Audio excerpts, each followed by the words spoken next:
Alrighty, students, it's your favorite teacher, Mr. Arevalo. And anyways, today we are starting a new chapter. I'm very excited for it, and I hope you are too, okay? And for today's lesson, we're going to focus on box 1, which is 9.0, relate fractions, and decimals, okay? And what I want you to understand is that you won't find this lesson in your actual math book, okay? It's a lesson that I've made up for you, and I think it'll be a good sample of what we're going to see in this chapter, okay? But again, I want to introduce it to you without overwhelming you, okay? So remember, don't tell me, Mr. Arevalo, I don't find the homework 9.0, it's not in the math book, okay? Again, you won't find this lesson, okay? Going into box 2, our mathematical practice. For today's MP, I want us to focus on understand and persevere, or MP1. Okay, and all you need to remember with this MP is that when you come across a difficult problem, or even a difficult situation, right, you can get through it, you can solve it, but it might take some understanding of the problem, right? If it's a word problem, you might need to break it apart. You might need to chunk the information, okay? And then you can persevere, and that just simply means, continuing to go on even when you come across difficult situations or difficult problems. Okay, going into box 3, our purpose. Today we will understand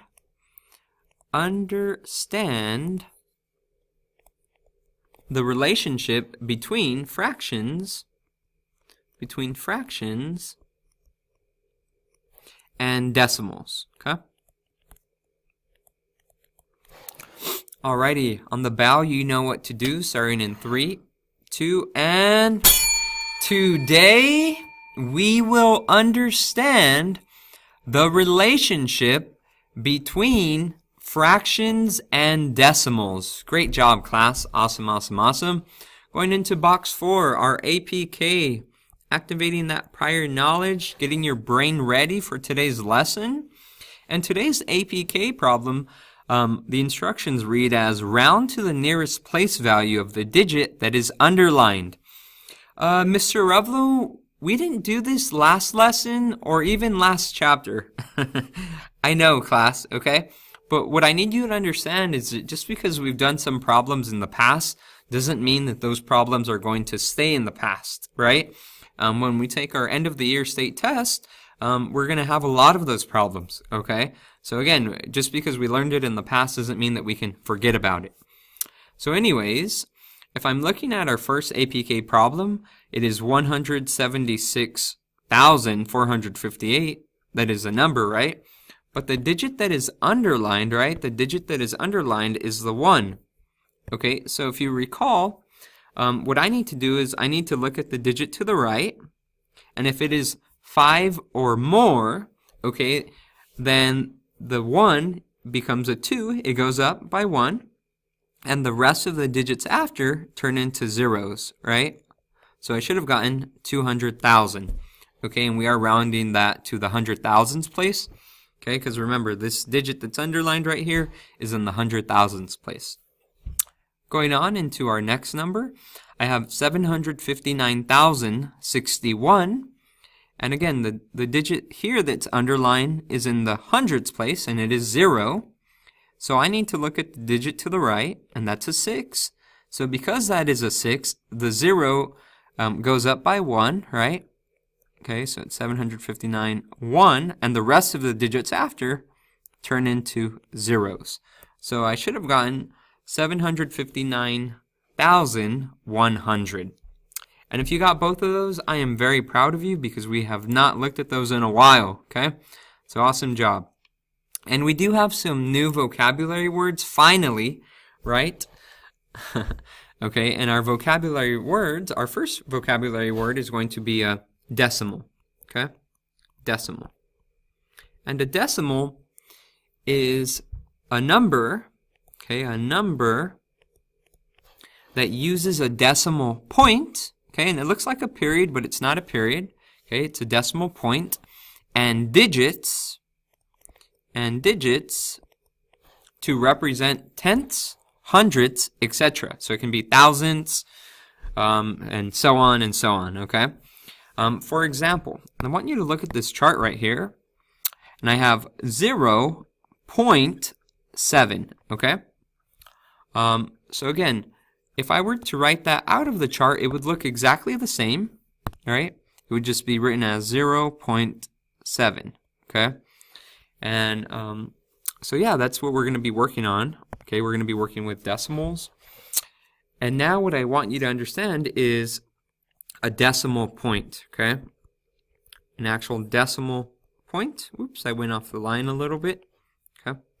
A decimal point is a symbol, okay, a symbol used to separate the ones and tenths, okay, and tenths place in a decimal, okay? For example, our symbol, our decimal point, is this little dot right here, okay, and that is separating our ones place from our tenths place and our hundredths place, right? We could even say that. So just kind of keep that in mind. That's what the decimal point is there for. It's used to separate our ones and our tenths, okay? And our last new vocabulary word is going to be equivalent. Equivalent. E-Q-U-I-V-A-L-E-N-T. Equivalent. Although it's not completely new, because most of you might know what this means, and it is having the same value, okay? Having the same value. So for example, I have 0.30, and that is equal to 30 over 100. Mr. Revelo, I'm completely confused. I do not know how 0.30 is equal to 30 over 100, and that's fine. Okay, that's completely normal, just because I haven't showed you how to convert decimals into fractions, okay? But in the next coming lessons, it'll make a little bit more sense, okay?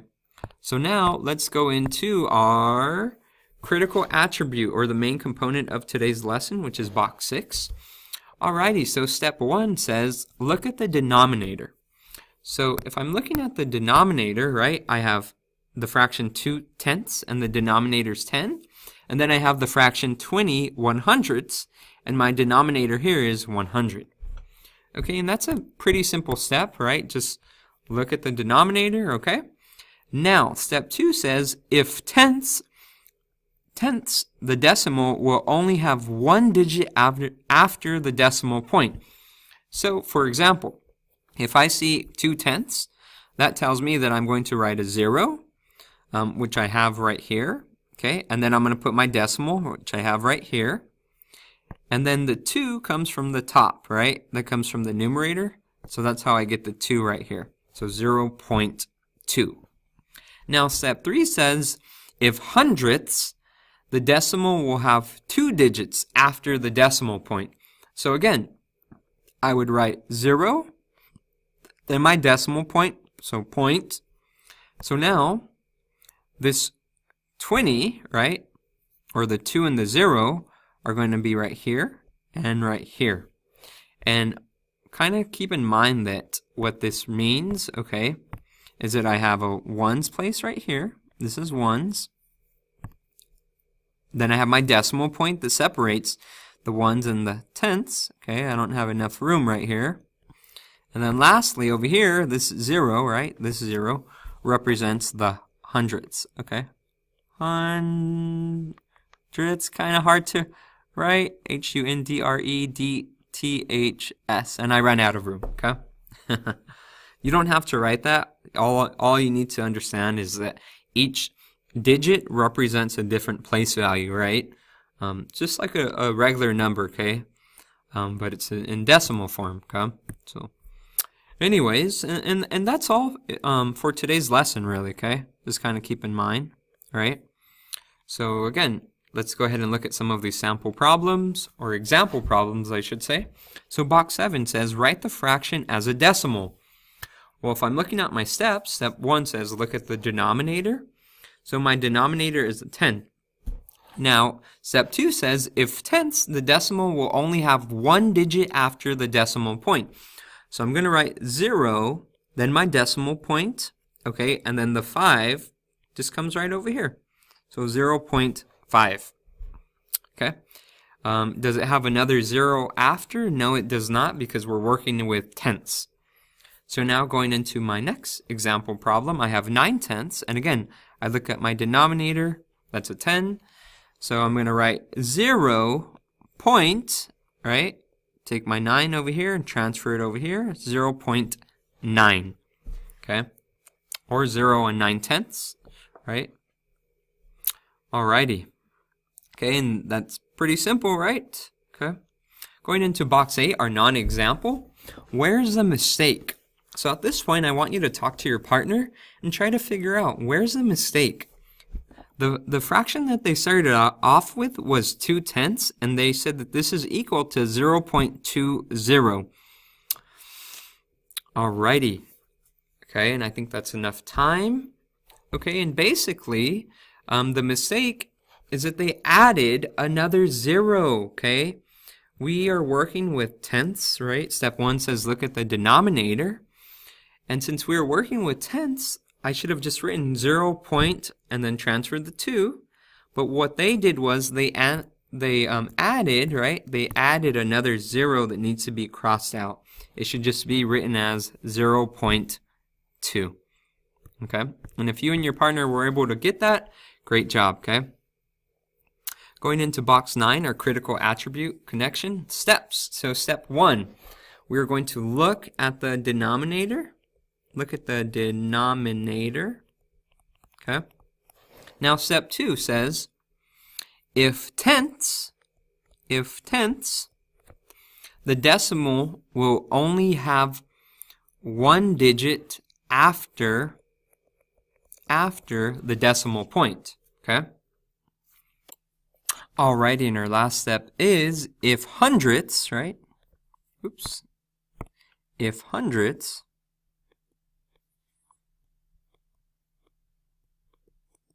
ADTHS. If hundredths, by the way, this is a U, sorry about that, okay, HU. If hundredths, the decimal will have 2 digits after, okay, after the decimal point, okay? So one more time, just a recap of the steps. Step 1, we're going to look at the denominator. Step 2, if tenths, the decimal will only have one digit after the decimal point. And step 3 says if hundredths, the decimal will have 2 digits after the decimal point. Okay? So let's go ahead and look at box 10, which are our sample problems. And if you've noticed, they're a little bit different than our example problems, right? Because these are working with hundredths. These fractions are working with hundredths.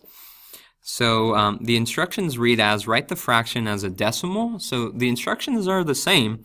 Okay, it's just the types of problems. So sample 1 is 11 100ths. And again, I need to follow my steps. So step 1 says I need to look at the denominator. This is 100.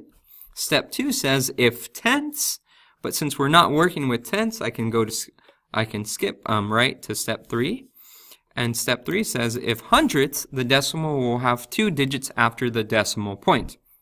So I'm going to write it as 0.11. And again, I just transferred these digits, okay, over here.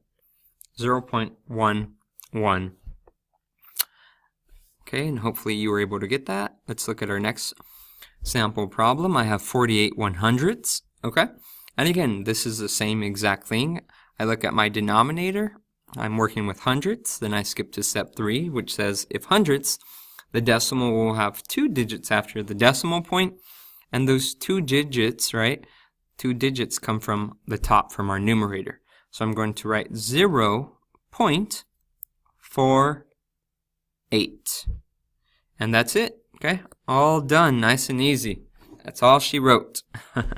And hopefully you found these sample problems pretty simple, okay? And if you did, the next couple of lessons should be pretty easy. And if you didn't, please let me know where you made a little mistake at, okay? Alrighty, so box 11, today we understood, right? We understood the relationship between fractions, okay? Between fractions and decimals, okay? And again, this was like a preview of our chapter, okay? So for your collaborative work and homework, I want you to focus on the share and show 1 through 4.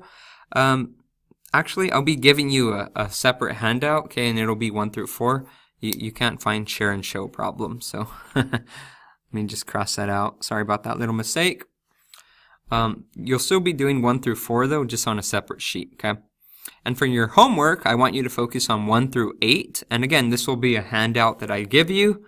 With that said, I hope you found today's lesson easy and simple. And if you didn't, please make sure that you ask me, okay, wherever you're struggling with. Alrighty, see you in the next lesson. Bye.